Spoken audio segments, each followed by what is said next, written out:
Vamos acalmar os nossos corações e tratar de silenciar, de apaziguar um pouco as nossas mentes,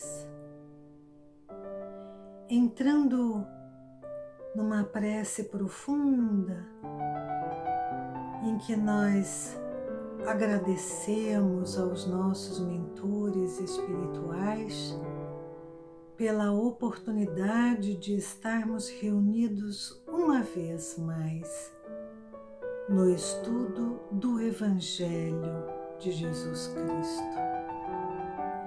E que esses espíritos iluminados que nos norteiam nos levem até o Mestre Cristo Jesus, a quem pedimos que nos dê discernimento e entendimento da sua palavra para a realização da sua vontade.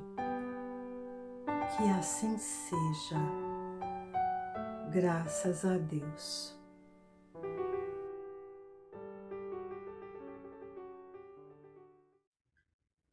Olá, queridos seguidores, irmãos em espírito. Uma vez mais estamos juntos para refletir profundamente, porém brevemente, sobre uma lição que nos é recordada pelo Espírito Emmanuel através de psicografia de Francisco Cândido Xavier no livro Vinha de Luz. Desta vez, vamos elaborar um pouco sobre o capítulo 85, cujo título é Substitutos. E Emmanuel vai, então, num exemplo escrito no Evangelho de São Lucas, no capítulo 1, no versículo 79, que assim diz: para iluminar os que jazem nas trevas e na sombra da morte, para guiar nossos passos no caminho da paz. Aqui trata-se de uma carta que Lucas escreve a Teófilo. Teófilo foi um bispo cristão no século II, que era um grande investigador da vida de Jesus e um grande defensor de Deus como o nosso Criador, né? Por incrível que pareça, depois que Jesus passou por aqui pela terra, ainda precisaram haver muitos defensores, como até hoje, a necessidade de muitos defensores dos seus ensinamentos, da sua palavra e da comprovação de que Deus é o nosso Criador. Lucas então escreve essa carta a Teófilo, na Antioquia, dizendo que houvera pesquisado profundamente, investigado a veracidade dos fatos que contaria a Teófilo, fatos esses que falavam sobre o início do ministério de Jesus, que foi precedido por João Batista. Então, Lucas conta a Teófilo nessa carta que ao nascimento de João Batista, então primo de Jesus, o seu pai, Zacarias, pleno do Espírito Santo, muito feliz pelo seu nascimento, passa a profetizar que João Batista estaria chegando ao mundo para abrir os caminhos daquele que viria nos trazer a mensagem da paz, a verdade. João Batista, então, cumpriria algo já profetizado muito tempo antes pelo profeta Isaías, que João Batista viria a preparar o povo para receber aquele que seria de fato o que batizaria a todos com o Espírito Santo. E de fato, no desenvolvimento desses meninos, João Batista nasceu antes de Jesus, as duas primas estavam grávidas, porém Maria engravidou após a sua prima. E João Batista nasceu primeiro e no seu desenvolvimento ele teve uma vida, assim como Jesus, razoavelmente oculta, porém aprendendo, estudando, se desenvolvendo por aí até os 12 anos de idade, 15 anos de idade, quando João Batista sai então para viver no deserto, acabar a sua preparação e mais ou menos na fase adulta, ele começa a viajar por toda a região do Jordão, estabelecendo um ritual de batismo para arrependimento dos pecados. Assim, João Batista foi intuído para abrir os caminhos de Jesus, para contar para o povo que Jesus estaria por vir, o Cristo, não é? Ele não falava em Jesus ainda naquela época, mas falava sobre o Cristo, o Filho de Deus, e que todos deveriam então repensar as suas ações, os seus procedimentos, se arrepender dos seus pecados, e aqueles que estivessem interessados poderiam ritualizar esse seu repensar, esse seu arrependimento através de um batismo nas águas. Numa dessas ocasiões em que João Batista estava fazendo o batismo nas águas, aparece Jesus, já mais ou menos aos 30 anos de idade, e humildemente pede a João Batista que o batize. Entretanto, antes desta aparição de Jesus, o povo questionava João Batista se seria ele o Cristo, já que ele vinha pregando já a palavra de Jesus, antecipando os ensinamentos de Jesus. E João Batista então foi muito claro e disse: eu batizo com águas, mas virá aquele que batizará com o Espírito Santo. João Batista então batizou a Jesus, que humildemente o pediu por aquele batismo. E no momento do batismo de Jesus, quando este entra em prece, conta Lucas, que o céu se abre e do céu vem uma pomba representando o Espírito Santo, ou seja, do céu desce o Espírito Santo sobre Jesus em formato de pomba. E Jesus ouve uma voz que lhe diz: tu és meu filho e hoje eu te gerei.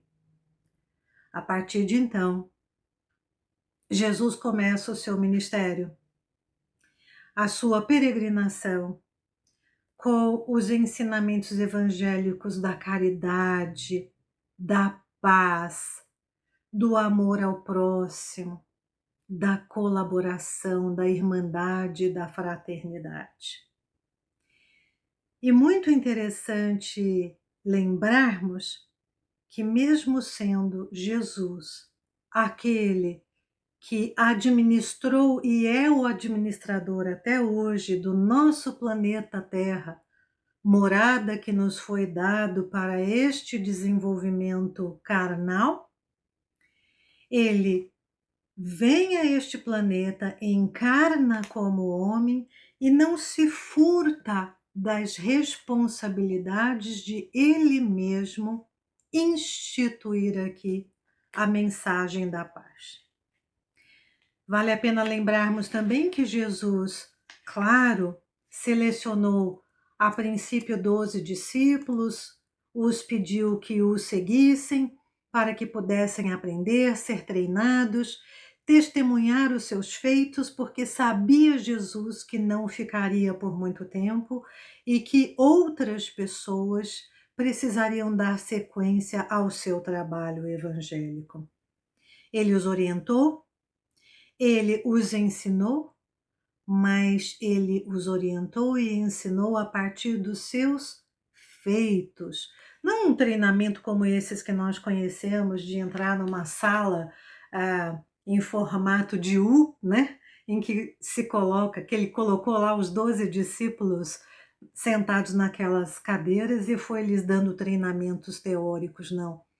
Jesus fez com que os seus discípulos e, posteriormente, outros escolhidos por ele como apóstolos e escolhidos e selecionados e arrebanhados até mesmo pelos seus discípulos para darem continuidade à palavra evangélica, Jesus exemplificou.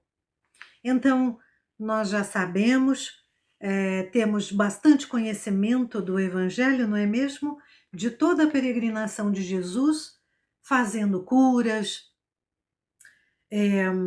tirando a fome dos famintos, restabelecendo a visão aos cegos, curando os leprosos, trazendo bênçãos para aqueles que estavam em desvantagem social à época e trazendo principalmente a mensagem da igualdade de todos perante o Deus, o Pai de todas as vidas, o Criador de todos nós.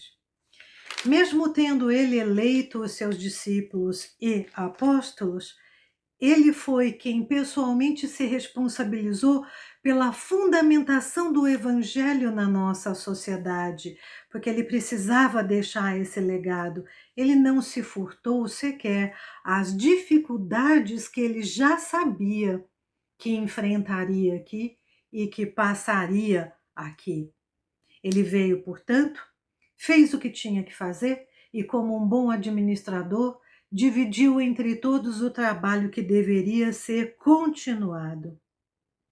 No momento, porém, em que se implantava neste planeta o reino de Deus, foi ele mesmo que, vivendo aqui encarnado, passou por tudo o que nós já sabemos até chegar ao Calvário, sem pedir que nenhum daqueles seus discípulos o substituísse nos menores momentos, que dirá substituí-lo no momento de sua maior dificuldade, que foi esvair a sua própria vida encarnada na cruz.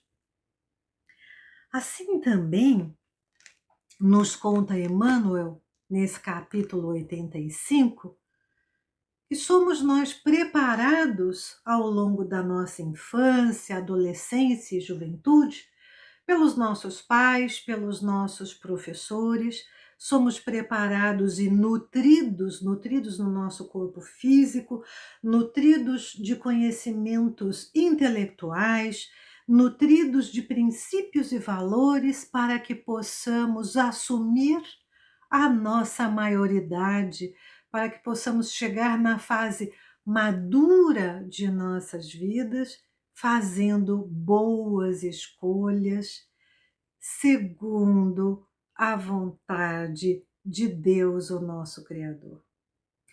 Mas nos conta também André Luiz, lá no finzinho do livro Evolução em Dois Mundos. Deixa eu pegar aqui para ler exatamente como nos trouxe André Luiz. Diz assim: o espírito renascente no berço terrestre traz consigo a provação expiatória a que deve ser conduzido ou a tarefa redentora que ele próprio escolheu de conformidade com os débitos contraídos. Ou seja, escolhemos o que vamos viver aqui para que possamos prosseguir no nosso desenvolvimento espiritual.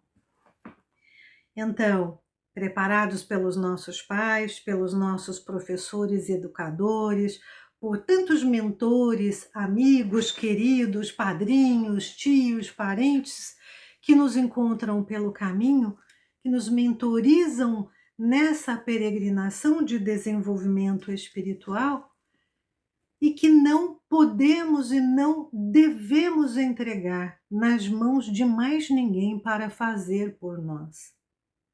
Com tudo isso, sabemos e conhecemos vários daqueles que escolhem seguir na sua infantilidade, escolhem e preferem não crescer e terceirizar as suas responsabilidades para os seus próprios pais biológicos, genitores, ou então vão crescendo em estatura física, mas seguem terceirizando as suas responsabilidades para outros pais que vão encontrando por aí, para que lhes deem o sustento material, para que lhes deem o sustento psicológico, para que lhes deem o sustento espiritual, que não desejam se esforçar para conseguir.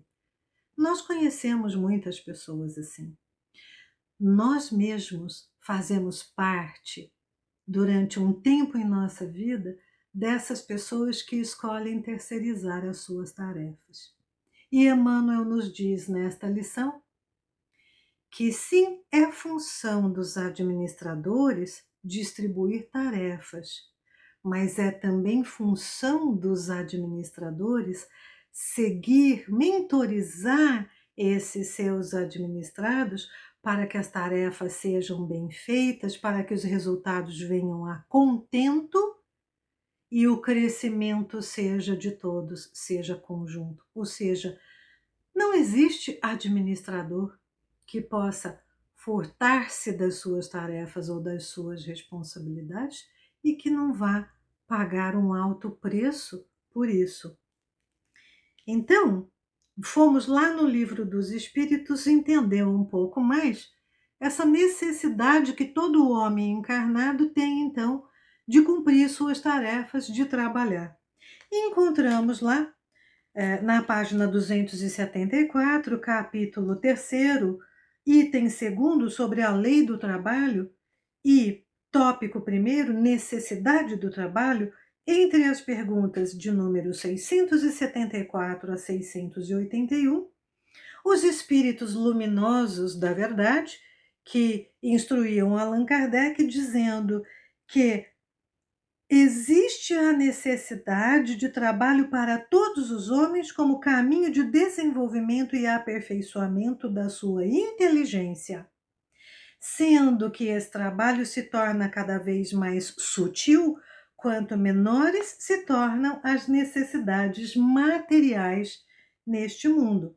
Kardec então pergunta aos espíritos se a necessidade de trabalho permanece nos mundos superiores, e esses espíritos asseveram que sim, que o trabalho, as tarefas são necessárias e persistem nos mundos superiores para que o espírito não esteja ocioso e possa seguir se desenvolvendo.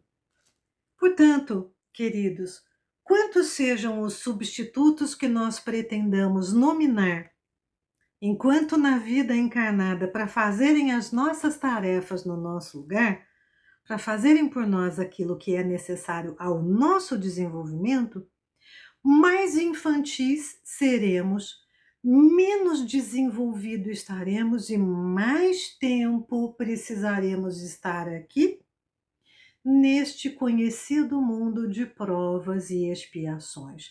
Mais tempo precisaremos demorar para chegarmos no mundo de regeneração, mais vezes precisaremos voltar para cumprir e completar as tarefas que são apenas e tão somente nossas e que lá no mundo espiritual nós escolhemos que viríamos aqui para fazê-las e para consolidar o nosso desenvolvimento.